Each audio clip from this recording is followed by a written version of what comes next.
In July of 1518, in the city of Strasbourg, a woman known as Frau Trophia stepped into the street and began to dance.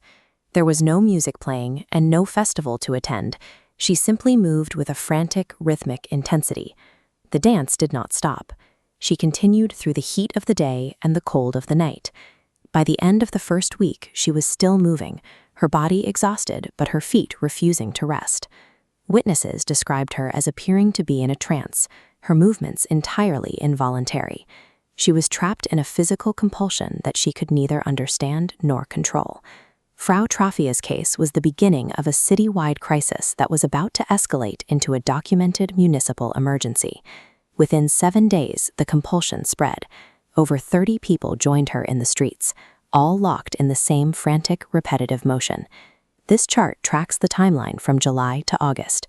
A single case quickly spiked to nearly 400 dancing simultaneously. As data points turn red and fall away, we see the fatal consequences. Victims danced until their hearts failed or bodies collapsed from exhaustion.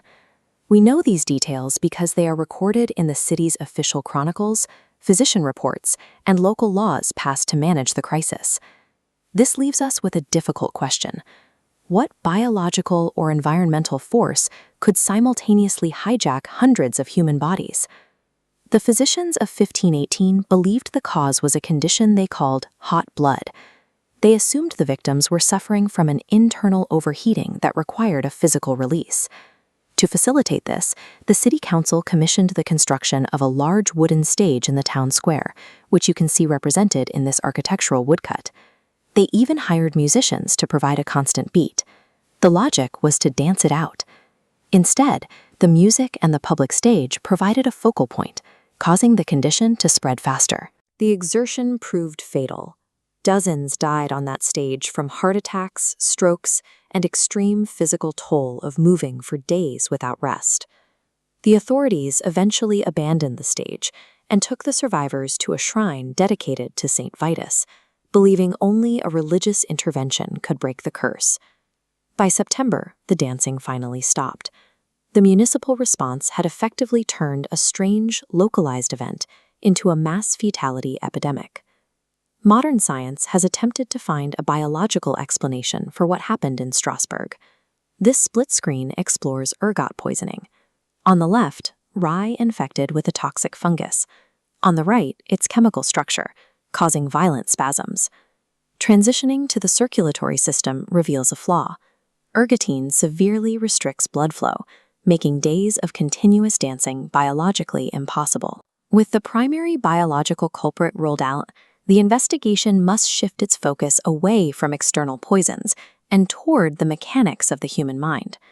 Historian John Waller suggests the event was a case of mass psychogenic illness, a phenomenon where intense psychological stress manifests as physical symptoms across a group. This gauge shows the environment in Strasbourg leading up to the outbreak. Famine, disease, and extreme poverty were at critical levels, placing the population under immense pressure. When the final meter, fear of a divine curse, spikes, the system overloads, reaching a psychological breaking point. In this state of collective trauma, the mind can trigger a dissociative state. The rhythmic, repetitive motion becomes an involuntary physical outlet for stress that the brain can no longer process. The dancing was a physical manifestation of a society experiencing a total psychological breakdown. Even 5 centuries later, the 1518 Dancing Plague remains the most extreme example of how environmental stress can transform into a collective physical crisis. It serves as a reminder of how closely the human mind and body are linked.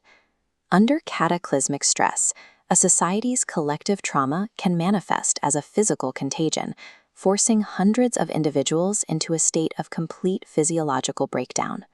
The empty streets of Strasbourg are all that remain of a summer when the mind lost control of the body.